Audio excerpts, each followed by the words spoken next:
스가랴서 9장은 유다 언약 백성들의 주변 나라들에 대한 하나님의 심판 메시지를 선포하고 있습니다.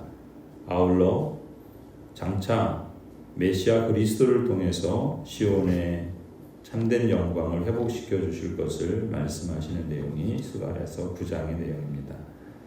그 중에 오늘 본문은 이스라엘 유다 언약 백성들의 북쪽과 서쪽 지역에 위치한 이방 민족들에 대한 심판을 기록하고 있습니다.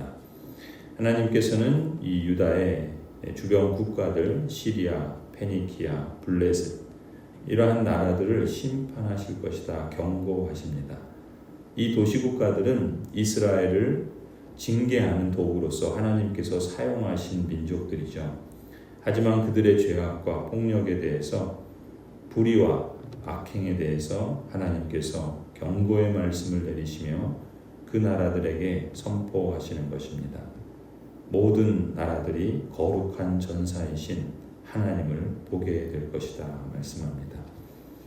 1절을 보면은 하나님께서는 이스라엘 북쪽에 위치한 시리아의 하드락과 다마스쿠스와 하맛을 쳐서 서북쪽 해안에 위치한 페니키아의 도시 두로와 시돈으로까지 진군하시고 그 도시들을 불태워서 멸하실 것이라고 선포하십니다. 주님께서 경고하신 말씀이다. 주님의 말씀이 하드락 땅에 내리고 다마스쿠스에 머문다. 이방 사람들과 이스라엘의 모든 지파들이 주님을 바라본다. 하드락 가까이에 있는 하맛에도 매우 지혜롭다고 하는 두로와 시돈에도 그 말씀이 내린다.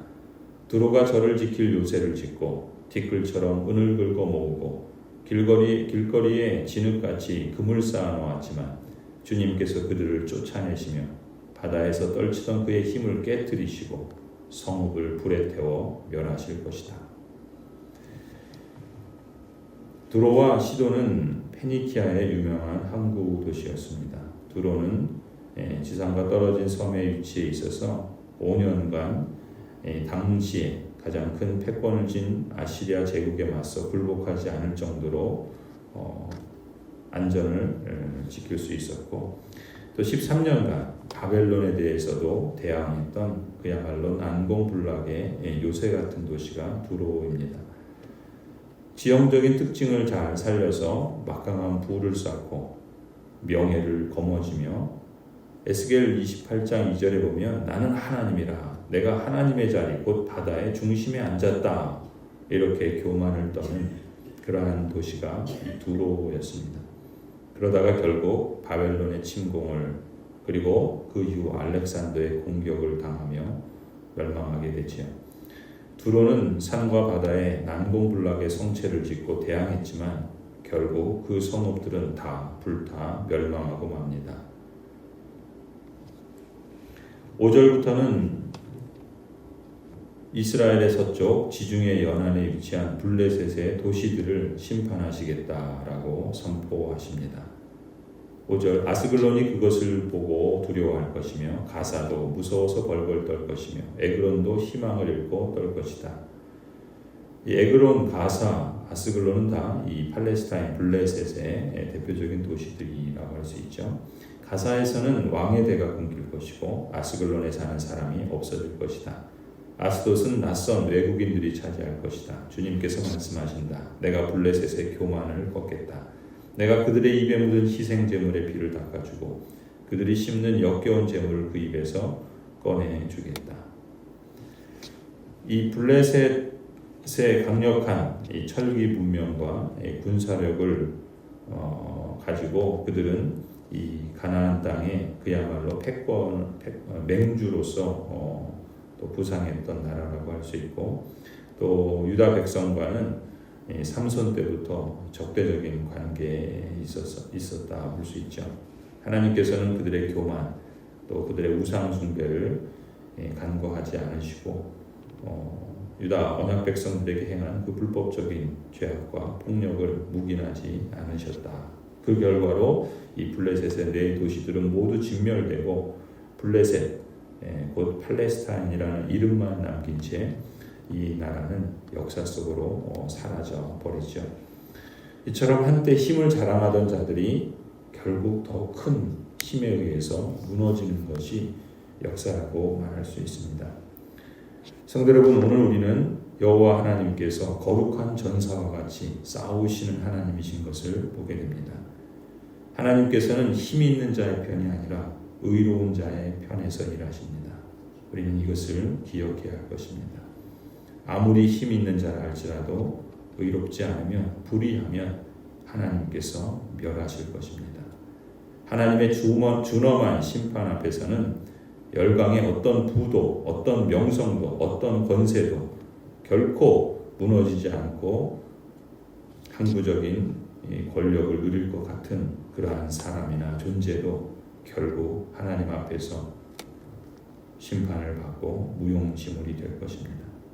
그러니 불의한 힘을 따른다거나 추종한다거나 그것을 부러워하거나 그것을 또 주장해서는 안 될 것입니다. 한순간 사라질 것들에 내 안전을 걸어두지 말아야 합니다. 계속해서 스가랴 선지자의 선포를 통해서 우리는 여호와 하나님의 크고 위대하심을 주목할 필요가 있습니다. 이 말씀을 처음 들었던 사람들은 포로를 경험했던 불순종한 언약 백성들입니다.